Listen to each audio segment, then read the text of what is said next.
वो चलाता शब्द विधि बाण था, अखंड शक्ति का वो प्रमाण था, जिसे कोई रोक न पाए वो ऐसा अग्निबाण था। इस देश का वो वीर पुत्र पृथ्वीराज चौहान था। पृथ्वीराज चौहान एक ऐसे सूरवीर योद्धा थे जिनके साहस और पराक्रम के किस्से भारतीय इतिहास के पन्नों पर स्वर्ण अक्षरों में लिखे गए हैं। वह एक आकर्षक कदकाठी के योद्धा थे जो सभी सैन्य विद्याओं में निपुण थे। उन्होंने अपने अद्भुत साहस से दुश्मनों को धूल चटाई थी। उनकी वीरता का अंदाजा इसी बात से लगाया जा सकता है जब मोहम्मद गौरी द्वारा उन्हें बंधक बना लिया गया और उनसे उनकी आंखों की रोशनी भी छीन ली गई, तब भी उन्होंने मोहम्मद गौरी के दरबार में उसे मार गिराया था। पृथ्वीराज चौहान के करीबी दोस्त एवं कवि चंद्रवदाई ने अपने काव्य रचना पृथ्वीराज चौहान रासों में यह भी उल्लेख किया है कि पृथ्वीराज चौहान घोड़ों और हाथियों को नियंत्रित करने की विद्या में भी निपुण थे।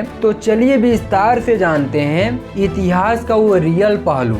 भारतीय इतिहास के सबसे महान और साहसी योद्धा पृथ्वीराज चौहान चौहान वंश के क्षत्रिय शासक सोमेश्वर चौहान और कर्पूरा देवी के घर साल 1149 में जन्मे थे। कहा जाता है कि उनके माता पिता की शादी के कई सालों बाद काफी पूजा पाठ और मन्नतें मांगने के बाद जन्मे थे। वहीं उनके जन्म के समय से उनकी मृत्यु को लेकर राज्य सोमेश्वर के राज्य में षड्यंत्र रचे जाने लगे थे, लेकिन उन्होंने अपने दुश्मनों की हर साजिश को नाकाम कर दिया और अपने कर्तव्य पथ पर आगे बढ़ते चले गए। राजघराना में पैदा होने की वजह से ही शुरू से ही पृथ्वीराज चौहान का पालन पोषण काफी सुख सुविधाओं से परिपूर्ण अर्थात वैभवपूर्ण वातावरण में हुआ था। उन्होंने सरस्वती कंठाभरण विद्यापीठ से शिक्षा प्राप्त की थी, जबकि युद्ध और शास्त्र विद्या की शिक्षा उन्होंने अपने गुरु श्री राम जी से प्राप्त की थी। पृथ्वीराज चौहान बचपन से ही बेहद साहसी पराक्रमी और युद्ध कला में निपुण थे।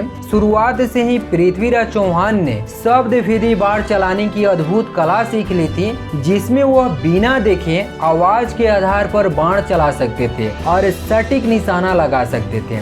बचपन में चंद्रवदाई पृथ्वीराज चौहान के सबसे अच्छे मित्र थे, जो उनके एक भाई की तरह उनका ख्याल रखते थे। चंद्रवदाई तोमर वंश के शासक आनंदपाल की बेटी के पुत्र थे, जिन्होंने बाद में पृथ्वीराज चौहान के सहयोग से पिथौरागढ़ का निर्माण कराया था। पृथ्वीराज चौहान जब महज 11 साल के थे तभी उनके पिता सोमेश्वर चौहान की एक युद्ध में मृत्यु हो गई, जिसके बाद वह अजय मेरू की उत्तराधिकारी बने और एक आदर्श शासक की तरह अपनी प्रजा की सभी उम्मीदों पर खरे उतरे। आपको बता दूं कि जिसे हम अभी अजमेर के नाम से जानते हैं वह पहले अजय मेरू था। मुगलों ने अजय मेरू का नाम बदलकर अजमेर कर दिया। इसके अलावा पृथ्वीराज चौहान ने दिल्ली पर भी अपना सिक्का चलाया।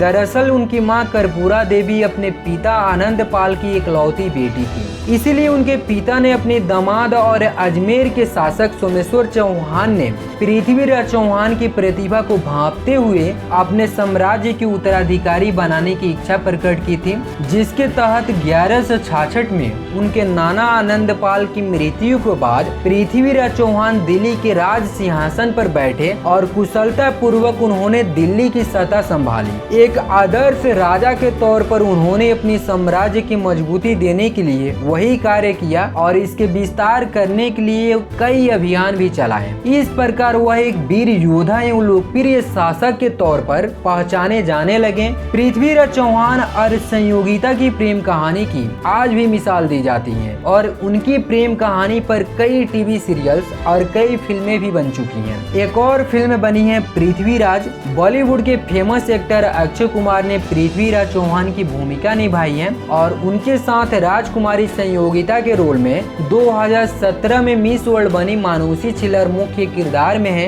यह फिल्म 3 जून 2022 को रिलीज होने वाली है। इस फिल्म के ट्रेलर का बहुत अच्छा रिस्पांस मिल रहा है। पृथ्वीराज चौहान की अद्भुत साहस और वीरता के किस्से हर तरफ थे और आज भी हैं। जब राजा जयचंद की बेटी संयोगिता ने उनकी बहादुरी और आकर्षण के किस्से सुने तो उनके हृदय में पृथ्वीराज चौहान के लिए एक प्रेम भावना उत्पन्न हुई और वह चोरी छिपे गुप्त रूप से पृथ्वीराज चौहान को पत्र भेजने लगी। पृथ्वीराज चौहान भी राजकुमारी संयोगिता की खूबसूरती से बेहद प्रभावित हुए और वह भी राजकुमारी की तस्वीर देखते ही उनसे प्यार कर बैठे थे। वही दूसरी तरफ राजकुमारी संयोगिता के बारे में उनके पिता को पता चला तो उन्होंने अपनी बेटी संयोगिता की विवाह के लिए स्वयंवर करने का फैसला किया। इसी दौरान राजा जयचंद ने समस्त भारत पर अपना शासन चलाने की इच्छा के चलते अश्वमेध यज्ञ का आयोजन भी किया था। इस यज्ञ के बाद ही राजकुमारी संयोगिता के स्वयंवर होना था। वही पृथ्वीराज चौहान नहीं चाहते थे कि क्रूर और घमंडी राजा जयचंद का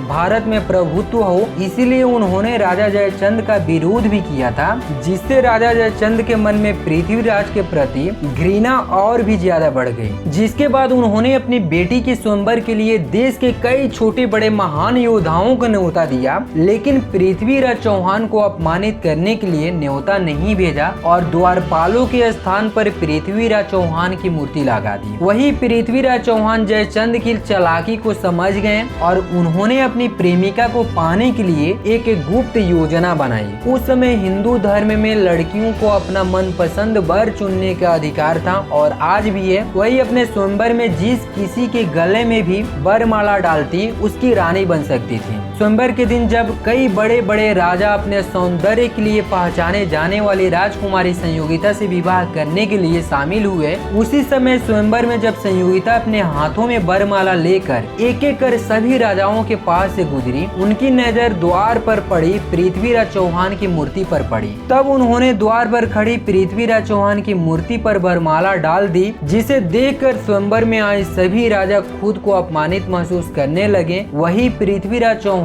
अपनी गुप्त योजना के मुताबिक द्वारपाल के प्रतिमा के पीछे खड़े थे और तभी उन्होंने राजा जयचंद के सामने रानी संयोगिता को उठाया और सभी राजाओं को युद्ध के लिए ललकारा और अपनी राजधानी दिल्ली लेकर चले गए। इसके बाद राजा जयचंद गुस्से से आग बबूला हो गया और इसका बदला लेने के लिए उसकी सेना ने पृथ्वीराज चौहान का पीछा किया, लेकिन उसकी सेना महान पराक्रमी पृथ्वीराज चौहान को पकड़ने में असमर्थ रही। जयचंद के सैनिक पृथ्वीराज चौहान का कुछ भी नहीं कर सके।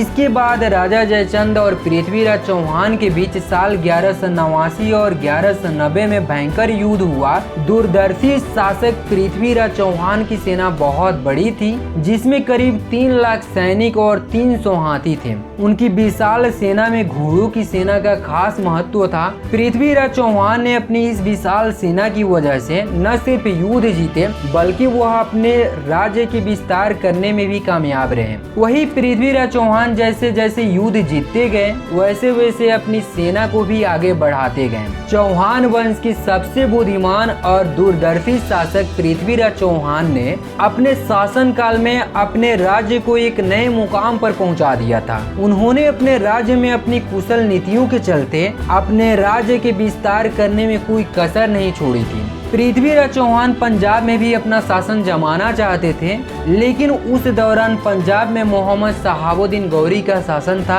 वही पृथ्वीराज चौहान की पंजाब पर राज करने की इच्छा मोहम्मद गौरी के साथ युद्ध करके ही पूरा हो सकती थी, जिसके बाद पृथ्वीराज चौहान ने अपने विशाल सेना के साथ मोहम्मद गौरी पर आक्रमण कर दिया था। इस हमले के बाद पृथ्वीराज चौहान ने सरे हिंद और सरस्वती पर अपना राज्य स्थापित कर लिया। बाद में पृथ्वीराज चौहान ने अकेले ही मोहम्मद गौरी का वीरता के साथ मुकाबला किया, जिसके चलते मोहम्मद गौरी बुरी तरह घायल हो गया और बाद में मोहम्मद गौरी को इस युद्ध को छोड़कर भागना पड़ा। इस युद्ध का कोई निष्कर्ष नहीं निकला। यह युद्ध सरहिंद के किले के पास तराइन नाम की जगह पर हुआ था, इसीलिए इसे तराइन का युद्ध भी कहा जाता है। पृथ्वीराज चौहान ने मोहम्मद गौरी को 17 बार हराया था, लेकिन हर बार उन्होंने उसे जीवित ही छोड़ दिया। वही पृथ्वीराज चौहान से इतनी बार हारने के बाद मोहम्मद गौरी मन ही मन प्रतिशोध की भावना से भर गया था। वही जब संयोगिता के पिता और पृथ्वीराज चौहान के दुश्मन जयचंद को इस बात की भनक लगी, तो उसने मोहम्मद गौरी से अपना हाथ मिलाया और दोनों ने पृथ्वीराज चौहान को जान से मारने का षड्यंत्र रचा। इसके बाद दोनों ने मिलकर साल 1192 में अपने मजबूत सैन्य बल के साथ पृथ्वीराज चौहान पर फिर से हमला किया। इस युद्ध में पृथ्वीराज चौहान अकेले पड़ गए थे। इस मौके का फायदा उठाते हुए राजा जयचंद ने पृथ्वीराज चौहान का भरोसा जीतने के लिए अपना सैन्य बल पृथ्वीराज चौहान को सौंप दिया। वही उदार स्वभाव के पृथ्वीराज चौहान राजा जयचंद की इस चाल को समझ नहीं पाए और इस तरह जयचंद के धोखेबाज सैनिकों ने चौहान के सैनिकों का संहार कर दिया। और इस युद्ध के बाद मोहम्मद गौरी ने पृथ्वीराज चौहान और उनके मित्र चंद्रवदाई को अपने जाल में फंसाकर उन्हें बंधक बना लिया और उन्हें अपने साथ अफगानिस्तान ले गया। पृथ्वीराज चौहान से कई बार पराजित होने के बाद मोहम्मद गौरी और प्रतिशोध की भावना से भर गया था। इसीलिए बंधक बनाने के बाद पृथ्वीराज चौहान को उसने कई शारीरिक यातनाएं दी। काफी यातनाएं सहने के बाद भी वीर योद्धा पृथ्वीराज चौहान मोहम्मद गौरी के सामने झुके नहीं और दुश्मन के दरबार में भी उनके माथे पर किसी तरह की सिकड़ नहीं थी। इसके साथ ही वह मोहम्मद गौरी के आंखों में आंखें डालकर पूरे आत्मविश्वास के साथ देखते रहे,